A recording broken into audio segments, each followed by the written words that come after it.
No, in the parliament, our members will give alternative proposals. Already, the left parties have come out with a joint statement in which we have made alternative proposals.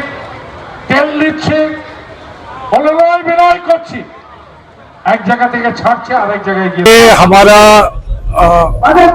जो party का 100 साल पूरा हुआ उसका जन्म का, उसमें हम लोग मूल जो वार्ता देने चाहता है कि कम्युनिस्ट लोगों को इकाई बनाने पड़ेगा।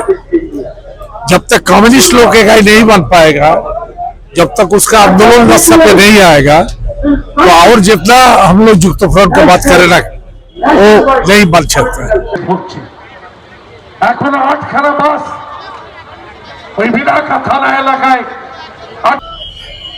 आज दिनांक 5/2/2025 को सीपीएम द्वारा एक मीटिंग का आह्वान किया गया था रानी रासमणी धर्मतला में, जहां पर भी मैं मौजूद हूं और आपको ये बात बता रहा हूं।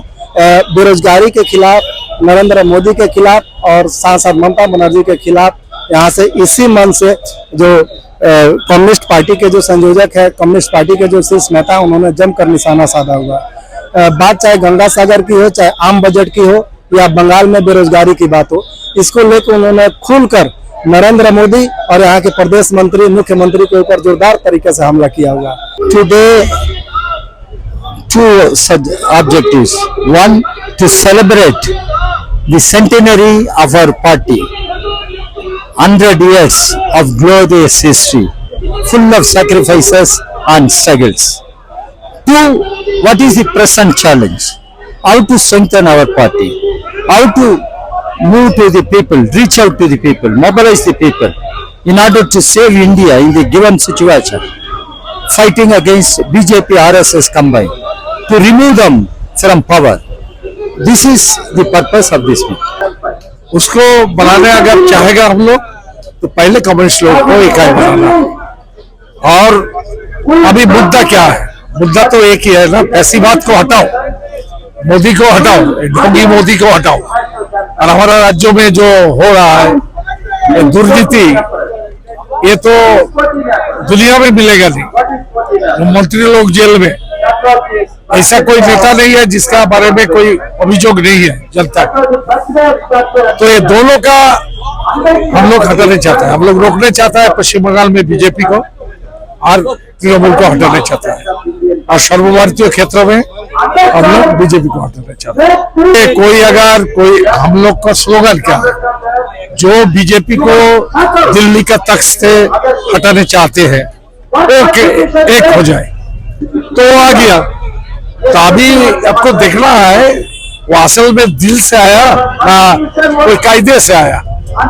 कोई कायदे करने के लिए आएगा तो उसका डिफरेंट उसका भूमिका होगी।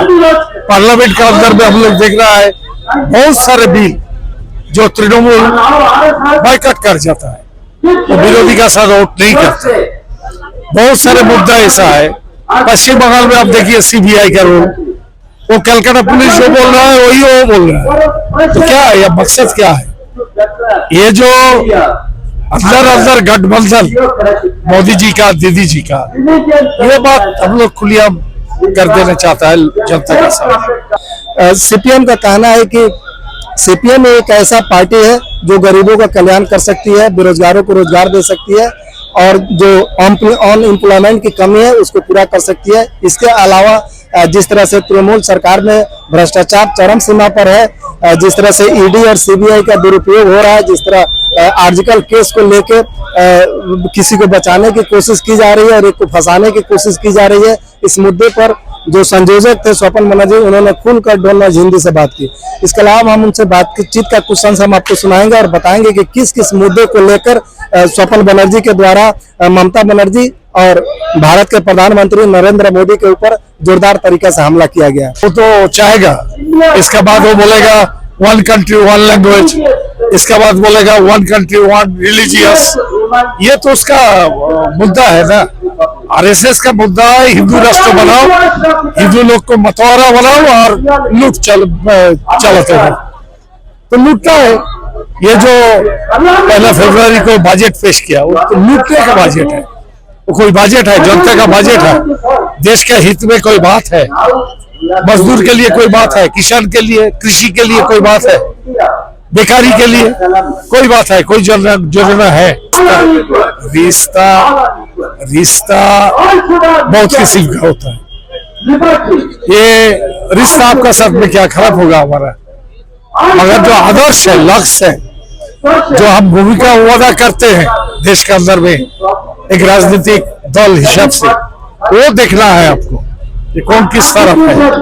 अगर नायडू मोदी का सरकार को देखभाल करने का काम में लग जाएगा तो कैसे दोस्ती होगा उसका साथ में, हमारी दोस्ती नहीं जाएगा। कम्युनिस्ट पार्टी का मानना है कि अभी तक अगले साल भी ममता बनर्जी स्पेन गई थी, वहां पर भी उन्होंने बिजनेस समिट किया था, वहां से जो इन्वेस्टर है उसको पश्चिम बंगाल में इन्वेस्ट करने के लिए बुलाया था, लेकिन इसका रिजल्ट 0 आ रहा। आज भी कोलकाता के न्यू टाउन में ग्लोबल बिजनेस समिट का प्रोग्राम चल रहा है, लेकिन आने वाले समय में अभी भी पश्चिम बंगाल में कोई इन्वेस्टमेंट नहीं आने वाला है, ऐसा आरोप लगा रहे हैं सीपीएम के नेता स्वपन बनर्जी। हम लोग इसको हटाना चाहता है, कोई आपस नहीं, कोई समझाता नहीं, हम लोग एक साथ में नहीं लड़ेगा।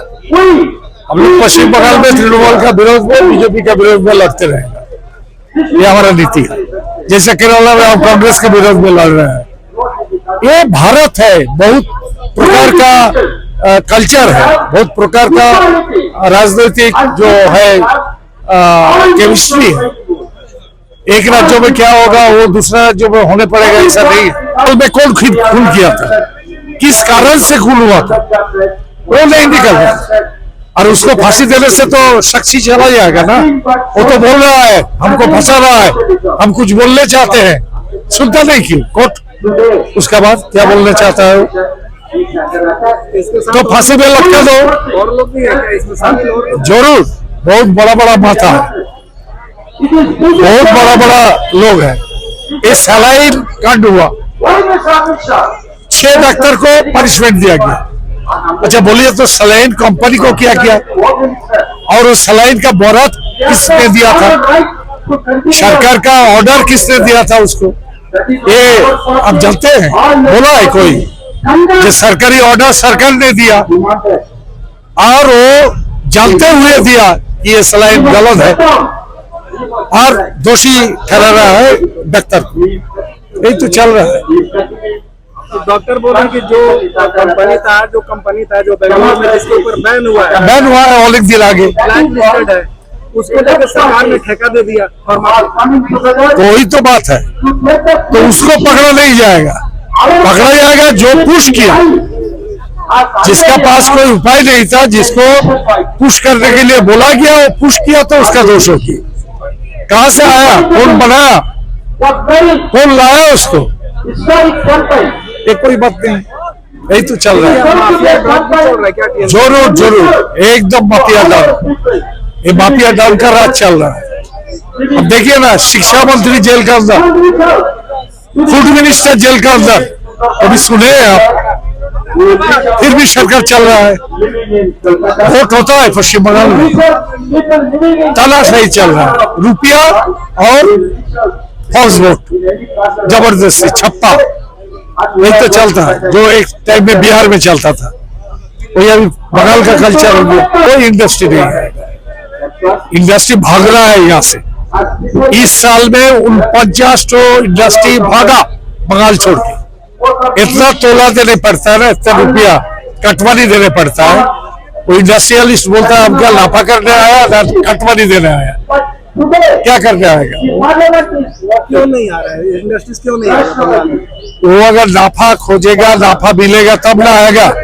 अगर लाभ नहीं होगा, मुनाफा नहीं होगा, तो कोई पूंजी आपको लोग नहीं करेगा।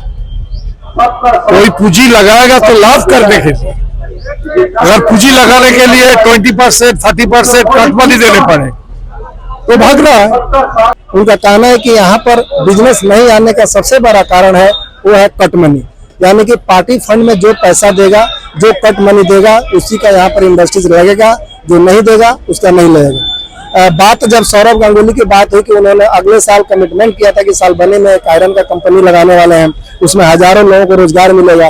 इस मुद्दे पर स्वपन बनर्जी का कहना है कि दादा और दीदी दोनों एक ही है, क्योंकि स्पेन में कुछ और बोलते हैं और बंगाल में आके कुछ और बोलते हैं। क्योंकि जब से प्रदेश के मुख्यमंत्री ममता बनर्जी यहाँ पर सत्ता संभाल रही है, तब से लेके आज तक कोई बड़ा इन्वेस्टमेंट नहीं आया हुआ है इस जगह। ये धर्मतला में, यहाँ पर आप साइड में देख सकते हैं कि धर्मतला कम धरनातला ज्यादा हो गया है, क्योंकि जिसको रोजगार चाहिए, जिसको नौकरी चाहिए, वो लोग यहाँ पर धरने पर बैठे हुए हैं। 1 साल से ऊपर हो गया, पैनल से पैनल कैंसिल होते जा रहा है। हाई कोर्ट और सुप्रीम कोर्ट से लगातार ममता सरकार को हंटर चल रहा है। आयरन फैक्ट्री लगाएंगे, वैसा नाटक एक बोला ना, हम एक बात में दोनों दीदी और दादा एक है, नौटंकी, ये दोनों नाटक बज है। मोदी जैसा आज कुंभ में गया स्नान करने के लिए, इतना लोग मारा गया, उसका खोज नहीं, उसका डेथ सर्टिफिकेट नहीं, उसका डिवोर्स नहीं, कुंभ में गया। भगवान उसके ऊपर में आशीर्वाद ठोकेगा एकदम जनता को मार करके। कोई देखिए, कम्युनिस्ट आंदोलन में कोई व्यक्ति का जगह है। पार्टी जो नीति लेता है, हम नेता जो चुनते हैं उसी को लागू करते हैं। नेता को कोई अलग करिश्मा नहीं होता, कोई करिश्मा नहीं होता। सिंगूर से टाटा तक जाने के बाद अभी तक कोई बड़ा इंडस्ट्रीज, कोई बड़ा इन्वेस्टमेंट, वो बड़ा छोटा कुछ नहीं हुआ, कुछ नहीं हुआ, सब भाग रहा है, जो है वो भाग रहा है। बोला ना 49 कंपनी इसी साल में भागा पश्चिम बंगाल से।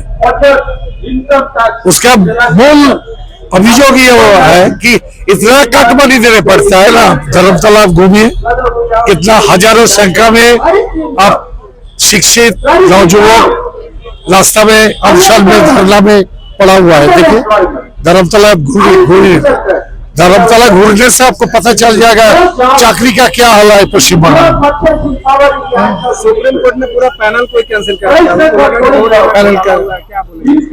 तो रुपया लेके अभी चावल का अंदर, काकर का अंदर अगर चावल रहेगा तो चुनना बहुत मुश्किल है। 1-2 ठीक ढंग से हुआ होगा, बाकी सब रुपया पैसा के लिए हुआ। जिसका क्वालिफिकेशन नहीं है, जो परीक्षा नहीं दिया, जिसको 0 मार्क्सिट है, सब चाकरी हो गया।